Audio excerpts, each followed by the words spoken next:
Bismillahirrahmanirrahim. Assalamualaikum warahmatullahi wabarakatuh.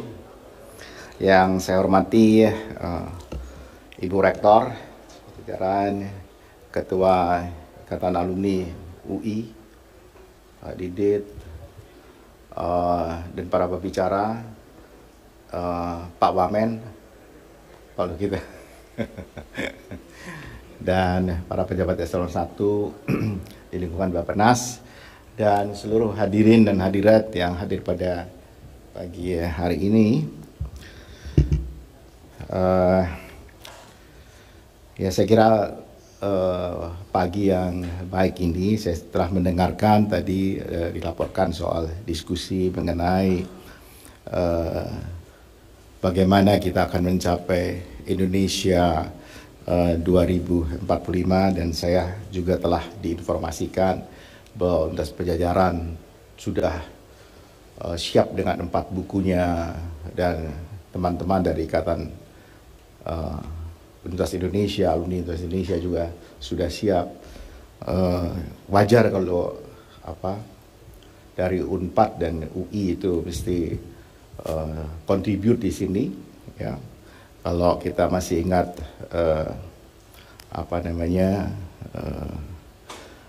ya, kontribusi dari masing-masing di tanah air sungguh luar biasa.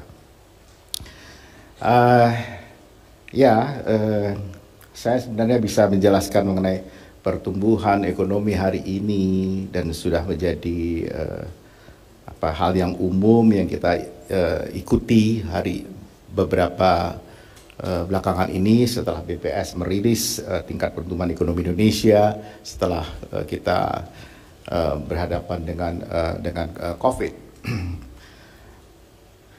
Tapi dalam pertumbuhan ekonomi ini, kalau saya coba mau menghitung itu, kita itu masih tumbuh tumbuhnya itu masih di bawah kita punya potensi pertumbuhan ekonomi kita sebenarnya cukup lumayan bagus sebenarnya, tapi kita selamanya bergerak di bawah itu. Nah, seringkali saya berdiskusi dan berdebat dengan teman-teman yang mengendalikan fiskal di Kementerian Keuangan soal fungsi dari APBN. APBN itu kan sebenarnya menjadi automatic stabilizer. Jadi kalau pertumbuhan ekonomi itu lagi membuat panas ekonomi, maka dia yang tekan dia ke bawah. Tapi kalau pertumbuhan ekonomi itu di bawah potensinya, maka dia yang harus dorong-dorong atau menjadi prime mover dan seterusnya. Nah, tapi mungkin cara-cara pandang ini agak berbeda, sehingga kita belum kembali pada pertumbuhan ekonomi yang seperti kita peroleh di zaman Orde Baru, yang bisa sampai 7%, 8% pada masa-masa itu. Padahal ya, dari sisi basis yang kita miliki jauh lebih baik. Dan kita bersyukur investasi juga dalam 2 dekade ini meningkat 2 kali lipat, sudah mencapai level 30% terhadap GDP, dan inflasi kita relatifly bisa kita kendalikan dengan baik. Tingkat pengangguran Indonesia juga relatif setelah memang terpukul pada masa pandemi di angka 7 dan sekarang turun.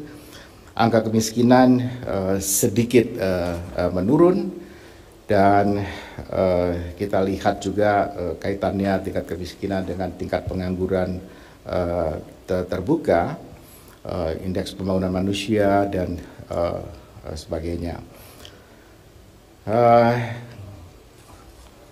Kemudian,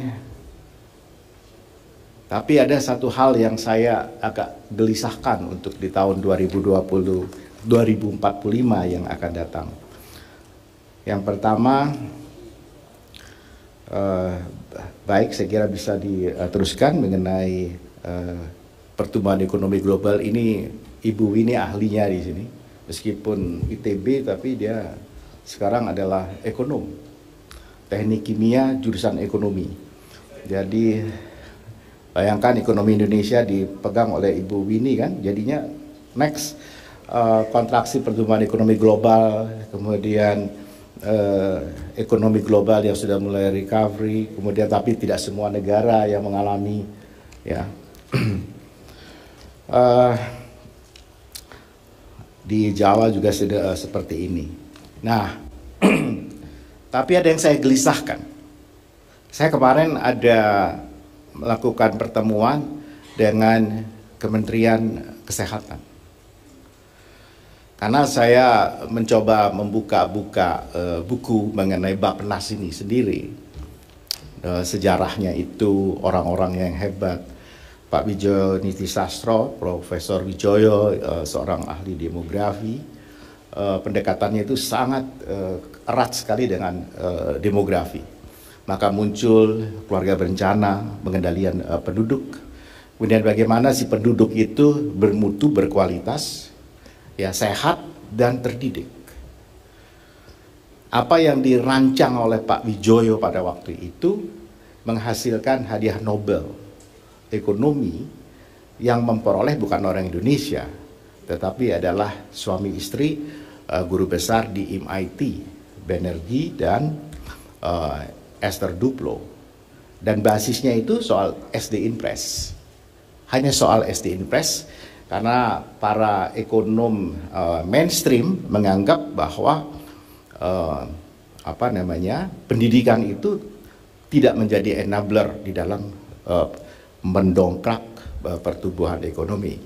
Tapi suami istri ini memastikan bahwa itu tidak benar, itu novelty-nya mereka, dan saya kira itu bagus. Nah, saya kemudian berandai-andai, harusnya juga bukan hanya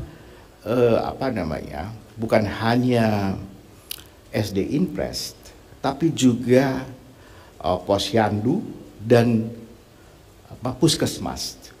Puskesmas dan Posyandu itu menurunkan malaria di Indonesia, menghilangkan kusta, sampai kemudian kita mendapatkan satu piagam karena kita berhasil membebaskan kusta. Hari ini kita sekarang masih punya PR untuk melakukan eliminasi malaria di ratusan kabupaten kota. Hari ini kita nomor 3 kusta di dunia. Hari ini kita nomor 2 TBC di dunia. Jadi menarik sekali kalau di Puskesmas dan Posyandu di masa itu hitungan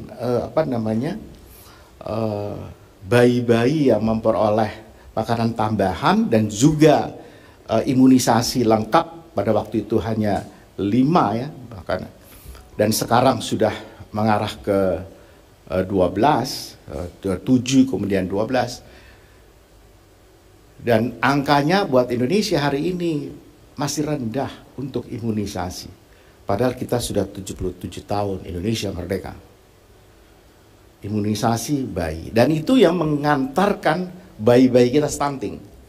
Satu studi yang dilakukan Universitas Erlangga bahwa bayi-bayi yang tidak mendapatkan imunisasi dengan baik itu 2 kali lebih besar peluangnya untuk kena stunting. Selain ibu-ibunya sebelum menikah itu sudah tidak terdeteksi mengenai anemia, menderita anemia. Itu penderita anemia itu di kabupaten kota di Indonesia juga luar biasa besarnya. Jadi apa yang saya ingin sampaikan, pertama, Indonesia masa depan bagi kami di sini pertama harus sehat aja. Desain sehatnya itu penting menurut saya. Tadi saya berdiskusi sebentar, saya mengatakan, karena kemarin waktu diskusi dengan Menteri Kesehatan, saya katakan pendekatannya itu bisa dari kemampuan penduduk kita untuk membiayai kesehatan itu, tapi juga tingkat ketersediaan infrastruktur dan sumber daya manusia. Kalau yang disebut dengan infrastruktur berarti semua peralatan itu tersedia dengan baik. Kita punya FKTP, fasilitas kesehatan tingkat pertama itu di depan benar-benar ada. Lalu dokter-dokternya ada, perawatnya ada. Ya, 9 tenaga kesehatan yang harusnya sudah ada di semua puskesmas di Indonesia, hari ini belum semua. Saya dapati kemarin kami ke Morowali, saya tanya, ya ini PR kita, homework. Jadi kalau saya berpikir di Bappenas ini mungkin mengulang kembali sejarah hebatnya menerbitkan Puskesmas dan Posyandu dan SD Inpres. Kenapa? Sekolah dasar kita sekarang itu tidak terstandar dengan baik. Saya Kabupaten Gorontalo Utara dengan Kota Gorontalo beda tingkat SD-nya. Kabupaten Mapi dan Merauke beda. Bagaimana kita mau menjemput 2045 dengan situasi seperti ini? Jadi memang harus didesain dual track ini mengenai kesehatan, sehat, dan educated, terdidik dari dasarnya. Karena kalau tidak, menurut saya kita akan mengalami satu generasi yang hilang, ya, lost generation, dan itu kemudian kumulatif. Ini menurut saya kalau yang sedang kita coba susun. Karena mengenai lapangan pekerjaan, mengenai bidang-bidang pekerjaan, desain seperti itu lebih populer untuk didekati. Kita bicara investasi, kita bicara jenis-jenis industri yang menyedot lapangan pekerjaan dengan berubahnya pola produksi hari ini, sehingga bisnis modelnya berubah, akibatnya financial modelnya berubah. Kami juga misalnya mendesain ada jalan tol itu sekitar 6.600-an kilometer. Di masa sampai dengan Pak SBY itu kira-kira 900 kilometer beroperasi. Hari ini kita bersyukur ada tambahan 1.600-an kilometer, jadi sudah 2.500 kilometer. Tapi dari target 6.600 yang didesain oleh Bappenas masih separuh. Itu jalan tol. Belum lagi kalau kita lihat jalan-jalan di kabupaten, kota, provinsi. Jalan-jalan yang mantap itu di tingkat nasional sudah 95%. Provinsi yang kita targetkan di 75%, belum semua, masih 70-an%. Yang paling parah adalah di kabupaten kota. Yang ditargetkan oleh Bappenas sampai dengan tahun 2024 dalam RPJMN itu 65% dalam keadaan mantap. Tapi sekarang kita cuma 42%. Dan kabupaten kota itu hanya mampu mendukungnya itu 1%. Karena itu kemarin Bappenas bersama Kementerian PUPR mendesain Inpres jalan kabupaten kota. Karena nanti tidak nyambung ini. Jalannya ini bagus tapi jalan-jalan feedernya tidak ada. Kita lihat di Pulau Jawa bagian selatan, jalan selatannya itu sudah cukup bagus, tapi jalan cabang ke bawahnya itu, waduh, kasihan sekali. Jalan-jalan ke arah produksi, jalan-jalan ke dan seterusnya. Itu kita bicara, dan ini benar kita perlukan ini, dan infrastruktur tetap kita lakukan. Jadi sekali lagi gagasan besar itu memang enak untuk kita debat dan diskusikan, tapi saya secara sederhana melihat realitas hari ini gitu. Realitas hari ini yang akan kita tarik ke tahun 2045. Kalau kembali ke kesehatan tadi, kita bisa banyak mengaca pada beberapa negara. Amerika Serikat misalnya mengeluarkan $11.000 per kapita untuk kesehatan. Dan selamanya isu kesehatan itu menjadi isu politik untuk pemilihan presiden di Amerika Serikat. Dan mereka meskipun negaranya adalah negara federal, tapi karena ada CDC yang sifatnya centralized, itu dia tahu persis keadaan di setiap negara bagian. Nah, kita di sini ketika kesehatan itu sudah menjadi bagian dari otonomi daerah, di situ PR kita besar sekali. Nah, hal-hal yang kayak gini nih, Bu Rektor, kami perlu masukan banyak. Soal dokter, Ibu Rektor. Dokter itu, ada yang dokter nggak di sini? Ada yang sekolah dokter atau yang ada yang dokter nggak? Sebelum saya bicara soal dokter, dokter kita ini sekarang, bayangkan dokter, kalau ya jangan dokter umum dulu lah. Dokter umum kita sangat tidak cukup dalam rasio. Orang sudah nggak bicara itu, orang sudah bicara dokter spesialis. Kalau kita ambil dokter spesialis jantung misalnya, dokter spesialis jantung kita tuh nggak sampai 300, nggak sampai 290, 280-an lebih. 280-an lebih, dan sekarang kita dengan penduduk 270 juta, coba bagaimana? Ya, banyak metode yang sudah begitu cepat bisa untuk mengatasi orang stroke dan sebagainya.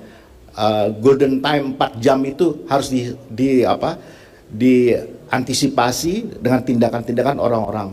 Maka orang-orang kita semua aman karena tinggal di Jakarta, aman karena merasa tinggal di Bandung, aman merasa tinggal dekat-dekat sini Bogor.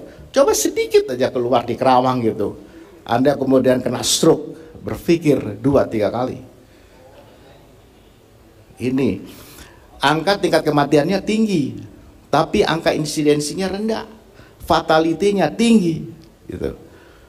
Itulah saya diskusi cukup intens, meskipun kami berdua backgroundnya dari ITB, tapi kita bicara soal kesehatan dengan Pak Menkes. Maka saya undang kemari untuk supaya teman-teman Bappenas juga mendengarkan. Ini concern kita semua, kepedulian kita. Nah, ketika dokter-dokter ketika orang-orang kaya Indonesia, ya, atau yang mampu lah, kalau berobat, kalau nggak ke Malaysia, ke Singapura. Singapura sudah tidak lagi menuju ke dokter spesialis, tapi dokter keluarga. Which is dokter keluarga itu dulu itu dikenalkan di kita, dokter keluarga.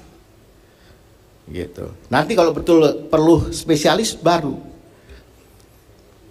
Nah, sekolah dokter mahal, susah, barrier to entry-nya luar biasa, Pak Ibu Rektor. Ini harus didobrak, Bu. Harus didobrak. Cara untuk mendapatkan dokter spesialis di Indonesia itu aneh bin ajaib. Sudah tidak diikuti oleh semua negara-negara di dunia kecuali kita sendiri yang bikin. Ini makanya saya bilang kalau ada dokter yang mau silakan. Karena saya juga punya punya cucu, ya, punya anak-anak. Saya berkomunikasi dengan dokter-dokter itu. Ibu saya sakit jantung, saya hubungan dengan dokter jantung yang termasuk 8 dokter yang hebat di zamannya, dokter Tarmizi, dan saya jadi berdialog juga dengan mereka mengenai dokter itu. Ya, saya bilang sama mereka, dulu waktu bapak-bapak di situ kenapa enggak? Ya, ada profesor dokter yang spesialis anak di UI. Setelah saya cerita begitu, saya buka, wah betul juga Pak Arso. Tapi ternyata dokter-dokter senior itu bisa diajak bicara. Tapi memang ada dokter juga yang politik, dokter politik. Nahan-nahan, gak bisa begini dan seterusnya. Makanya jadi mahal, susah dan seterusnya. Ini memang harus didobrak ini. Di UI dan di Unpad ini, karena di depan ini ada yang memproduksi dokter, makanya saya bicara. Dokter ini, UI dan Unpad ini. Saya minta itu benar-benar didorong, karena kalau nggak sehat udahlah goodbye. Dari sisi pengeluaran tadi saya bilang kan Amerika Serikat sekitar 10 sampai 11 ribu per kapita dengan PDB per kapita berapa hari ini Pak Lukita? 60 ribuan Amerika sekarang. Ya. Singapura 2.400 per kapita dengan 40.000, dia lebih efisien daripada Amerika. Indonesia kira-kira sekitar 2 juta hitungan saya per kapita, kira-kira 110, 120 dolar per kapita, ya. Dengan sekarang kita PDB per kapita kira-kira sekitar 4.200, jauh sekali. Belum lagi kalau kita lihat dari indeks Gini kita yang dihitung oleh BPS ya Bu Winnie, itu hanya berdasarkan pengeluaran. Karena dari sisi pendapatan masih susah. Saya undang Pak Kepala BPS, saya tanya kenapa kita nggak bisa menghitung, kita mulailah menghitung indeks Gini dari sisi pendapatan. Kalau negara-negara lain indeks Gini, rasio Gininya sudah pakai tingkat pendapatan. Anjlok sekali kalau kita lihat Denmark sudah 0,25 dari sisi pendapatannya, dan Amerika sekitar 0,5 lebih. Jadi Amerika dengan 11.000 tetapi rasio Gininya cukup tinggi. Singapura rasio Gininya relatif masih di atasnya Denmark sekitar 0,34 ya, tapi dari sisi pengeluaran tapi dia efisien. Nah, kalau kita mau hitung-hitungan seperti ini dari sisi kesehatan, there's a lot of homework. A lot, big homework. Dari sisi infrastruktur, sumber daya manusia, model-model yang akan kita kembangkan. Karena dari ruangan ini saya ingin sampaikan, kalau kita tidak sehat, bagaimana kita mau pinter?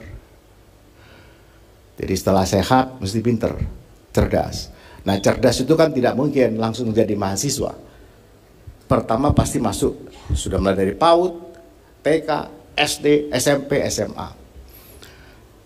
Di Jakarta ini, dengan tingkat pendapatan 18.300 US dollar per kapita, Jakarta ini adalah bagian dari Indonesia yang sudah lolos dari middle income trap.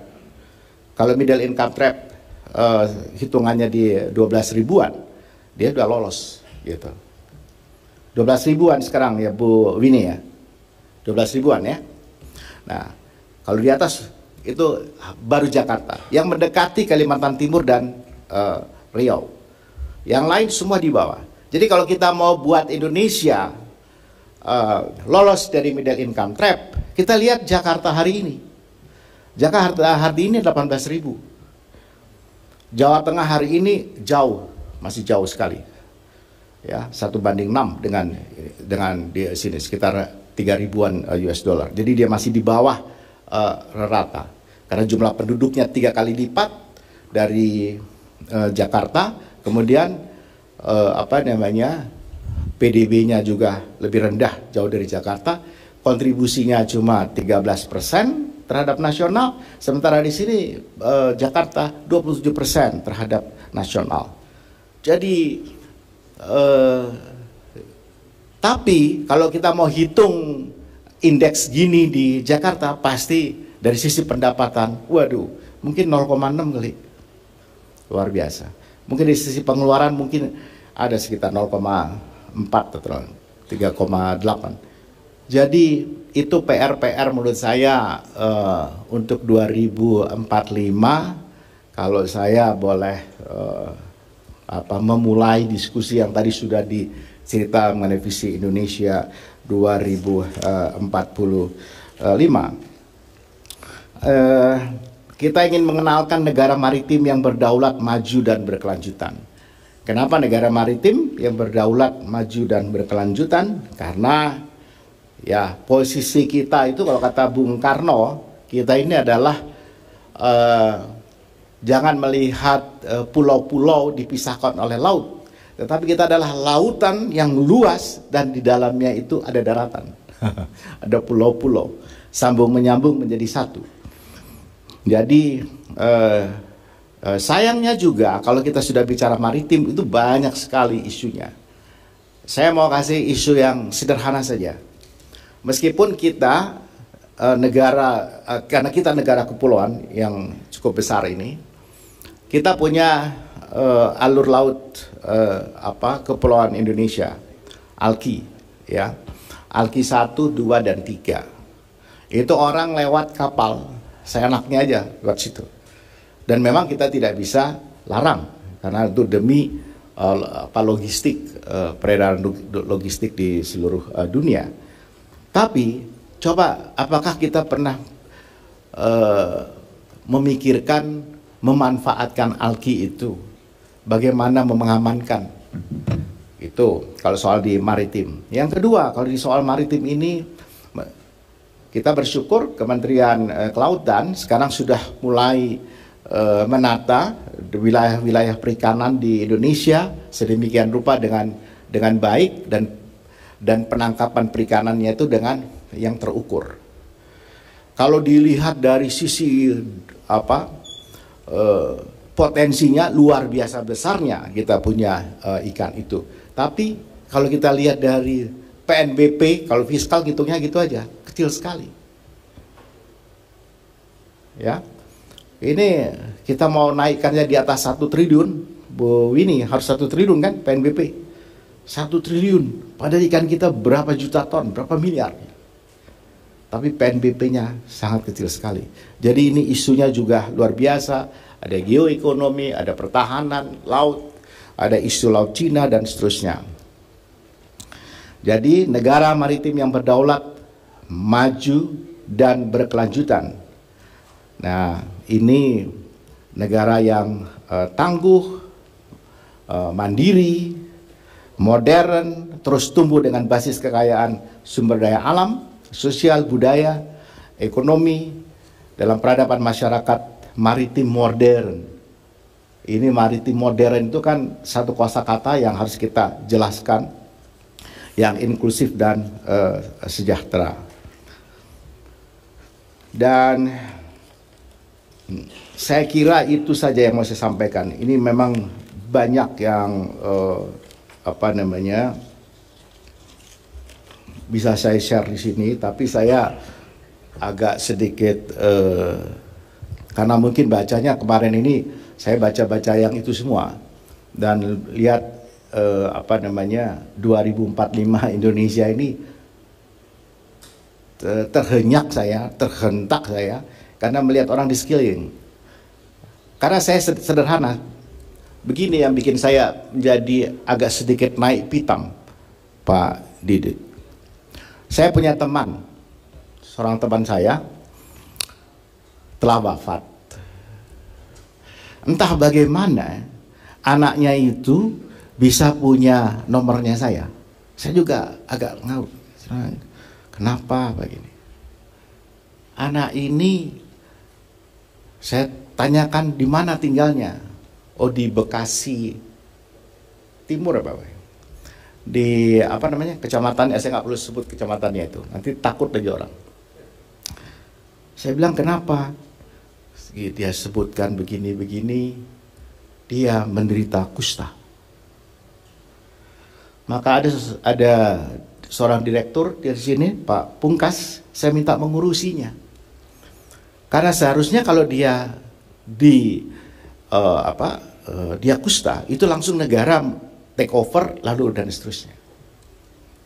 Saya suruh kejar dong, di kecamatan itu ada berapa?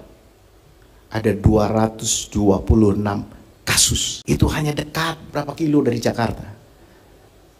Saya penting nggak nakut-nakutin, karena itu kita juga jangan khawatir dengan kusta itu, nggak. Karena kusta, tapi kan berapa kecepatan untuk mengatasinya, karena penyebarannya yang cepat. Ya, Arnoldnya itu sekitar 6. Jadi kalau ada 1 orang, ada relatif 6 orang di sekitarnya. Jadi kalau ada 226, itu kira-kira 1.500-an. Anda bayangkan itu kusta. Wah, ini kalau mau cerita ini banyak sekali. Saya soal kusta ini, saya ke puskesmas di satu kecamatan di Garut. Saya tanya apa ada itu penderita itu? Ada Pak. Berapa? 17. Sebelumnya 19, 17. Sekarang di mana mereka? Hilang. 17. Itu angka 17 dari situ. Kemudian saya ke Karanganyar. Waktu di Karanganyar saya bilang, berapa di sini? Hanya satu Pak, hanya satu. Baru ada seseorang kasih tahu sama saya, nggak satu Pak, ada 19. Jadi angka itu menjadi penting. Kita ngetes TB itu sudah bisa menggunakan dengan PCR hari ini. Kita dulu punya alat TCM, saya nggak nakut-nakutin ini. Sekarang kita sudah bisa sampai 700.000. Kalau angka untuk tes COVID aja kita bisa sampai 1,5 juta orang di ya kemampuannya kita. Kenapa TB nggak ini? Kan memalukan kita kalau pasti tetap menjadi penderita nomor 2 TB di dunia. Ya, nah itu saja dari saya. Sekali lagi saya tidak nakut-nakutin. Kita bisa bicara smelter, kita bicara industri, kita bisa industrialisasi. Itu populer, mudah, dan banyak orang mau ikut bicara soal itu. Tapi ini saya mau jadi corongnya untuk bicara, untuk terus supaya kita alert. Karena ini gak main-main, bangsa ini besar. Pada tahun 2060 atau 2050, 2055, Indonesia kira-kira jumlah penduduknya akan pada satu angka asymptot tertingginya sekitar 366 juta. Ya, 366 juta, dan jumlah usia orang yang seperti saya akan jauh lebih banyak. Kalau katanya Bu Winnie, itu akan banyak orang tua tapi sebelum kaya. Jadi orang tua itu harus kaya, Pak Didit. Pak Didit sudah kaya kan? Itu penting. Jadi harus tua sebelum kaya. Nah, kalau kita geser nanti dari 60 ke 65 produksinya, maka kira-kira kita punya bonus demografi akan sedikit berpanjangan atau sustain gitu. Nah, mungkin ada pekerjaan untuk orang-orang usia di atas 60 sekitar di atas 60-an. Jadi pensiun kayaknya sudah harus bukan lagi 60 tapi geser 5 tahun 65. Hakim-hakim kita udah sampai 70 tahun ya, hakim-hakim di Mahkamah Agung. Dan kan mereka mengambil keputusan kan yang berat-berat semua, dan itu pada usia jenjang yang seperti itu. Dan hari ini sekarang life ekspektasi kita sudah sampai di 74. Sudah dekat sebenarnya dengan yang paling tinggi adalah sekarang ini kalau di kawasan Asia 82, Jepang, Amerika sekitar 80. Jadi tapi kita dengan homework yang begitu besar. Tapi kita tetap optimis, Indonesia 2045 menjadi salah satu champion di dunia. Assalamualaikum warahmatullahi wabarakatuh. Waalaikumsalam warahmatullahi wabarakatuh. Terima kasih Bapak Menteri.